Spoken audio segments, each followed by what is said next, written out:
The question whether is it Yes, your Subject basis to for your motion to dismiss is based on the Supreme Court decision that the so-called impeachment is unconstitutional, based on their decision.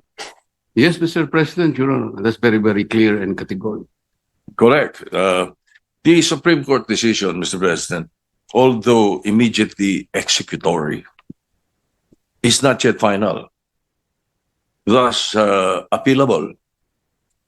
Ngayon, kung naka-apila na, ba't tayo nagmamadali? Na-dismiss ito sa atin.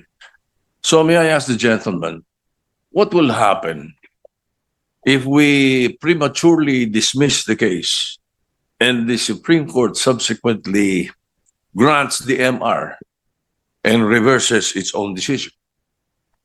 The question, Mr. President, is speculative. Yes, yes.